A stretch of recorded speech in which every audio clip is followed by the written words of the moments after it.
LeBron James is unquestionably one of the greatest basketball players to ever touch the court. So why then is there so much hate? Let's talk about it. But before we talk about it, if you could do me a huge favor and hit the like button, and if you're new to the channel, please subscribe. It only takes a second and it helps us out greatly. First things first, LeBron James is also one of the most popular athletes of any sport of any generation. And there always comes a certain amount of hate just by that mere fact alone. I think it was Kobe Bryant who once said that hate is a good thing because people don't hate the good ones. They only hate the great ones. Now, this video is also not a hate piece on LeBron James. It's merely a video to ask why is LeBron James, a player with such a remarkable basketball legacy and a track record of humanitarian work, why is he so hated on by so many people? Now, I used to be a LeBron James fan. I can remember first seeing him being covered by ESPN and Sports Illustrated as a high school player. I was actually intrigued. I had hoped that the Detroit Pistons would win the lottery and draft him.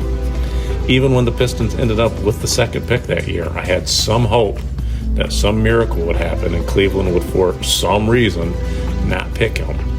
It seemed like every year, sport outlets would talk about the next Michael Jordan. And this time it felt that it really could be true. I watched him his first few years as he seemed to live up to the lofty expectations.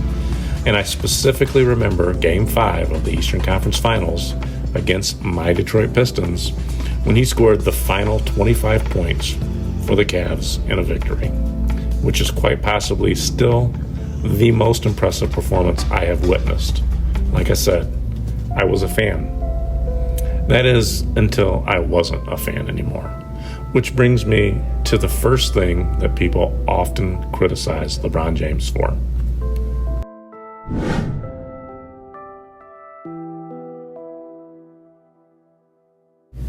LeBron James' The Decision was a 1-hour special broadcast on ESPN back in 2010 in which he announced his decision to leave the Cleveland Cavaliers and join the Miami Heat. And this is where everything changed for me, as well as many other basketball people around the world. The whole spectacle of him announcing his free agent choices on national TV just seemed very disrespectful, not only to the NBA itself, but to Cleveland Cavaliers fans in particular. While James, the basketball player, continued to be great, the egotistical James was a pattern that seemed to continue. What is the definition of a narcissist? Now, a narcissistic personality disorder is a mental health condition in which people have an unreasonably high sense of their own importance. They need and seek too much attention and want people to admire them. Does this sound like something that LeBron James possibly possesses? Now, don't get me wrong, the NBA is a very egotistical type of sport to begin with. A lot of people have their egos. But what is the difference between the ego of, say, Michael Jordan and LeBron James? And the only reason I pick Michael Jordan is because that's the one people often compare him to. Now, Michael Jordan obviously was very confident in his abilities, but whenever asked about things like the greatest of all time, he was always very humble in his responses, refusing to ever be called the greatest of all time because he thought that that was disrespectful to the players that played before him. Now, LeBron James has numerous times in interviews and games and things like that referred to himself as the GOAT or says that he is the greatest. I mean, he was the one that actually came up with the nickname King James. He has tattoos on him that says Chosen One and Gifted Child. He repeatedly speaks to himself in the third person. There's also been complaints or allegations that when he speaks on many of the social issues that he speaks on, a lot of people are indicating that that's fake, that he doesn't really share those beliefs, that he is really not knowledgeable in some of the things that he talks about, but he does it specifically for PR-related purposes, to feed his ego and to get attention drawn to him. We've seen numerous times throughout his career when, if he doesn't win a championship, it always seems like there is some out of court or out of basketball type of situation in which he has to make himself the center of attention, whether it be retirement rumors or trade rumors or just different things that he tweets about. It definitely seems like the attention is always focused on him.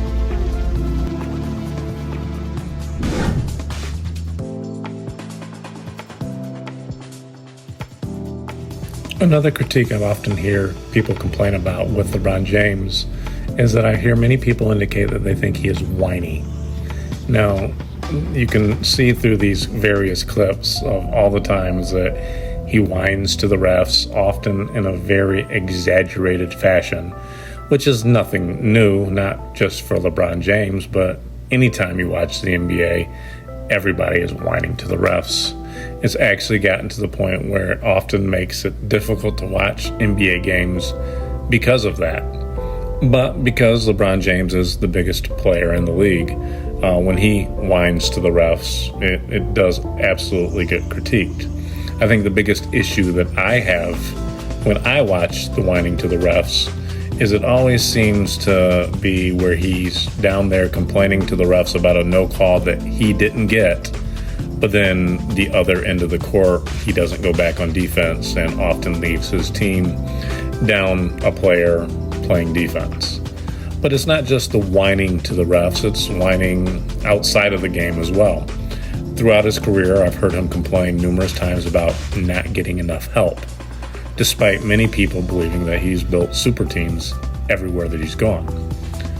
He's often picked top-tier players to come play alongside him, often facilitating or causing the GMs to facilitate trades, often people that he's requested, and yet you still hear him complain about not having enough help.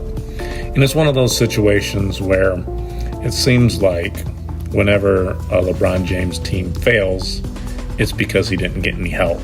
But whenever a LeBron James team does well, everybody seems to say it was because of LeBron James. One of the things that also I remember really bothered me was I remember the first year that they did the play-in tournament, and I literally heard him talk about what a great idea it was and how it gives teams opportunities to make the playoffs, and it was exciting.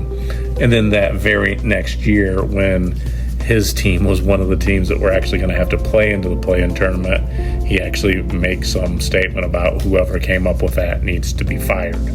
So it's those type of complaints and whininess that I think really leaves a bad taste in people's mouth.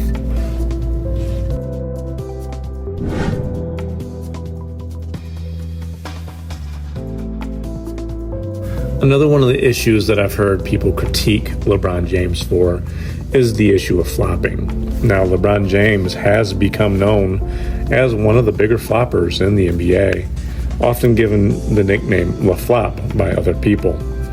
Now, obviously, flopping has become a major issue in the NBA, with the NBA just recently instituting new rules to help combat against flopping, which I think is a very good thing because the flopping has absolutely become ridiculous and makes it hard to watch games oftentimes. And so with LeBron James being one of the bigger names in basketball and also being known as one of the bigger floppers in the NBA, that obviously is going to draw attention to him. Now, just recently in the playoffs this past year, when Steve Kerr complained not of specifically LeBron James, but of the Lakers maybe getting away with some flopping calls, LeBron James was quick to not only deny that he is involved in any type of flopping, but also went on to make the claim that his team or none of the teams that he's ever been on has been a part of that or has flopping as part of their game. Now, of course, nobody's going to come out and say that I'm a flopper and yes, that I flop.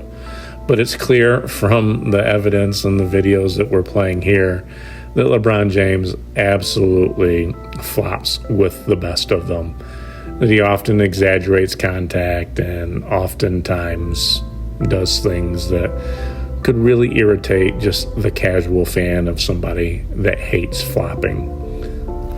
Now, LeBron James is unquestionably one of the greatest basketball players of all time. He's one of the greatest athletes of all time. So, like mentioned earlier, that automatically comes with a certain level of people that are going to hate on that.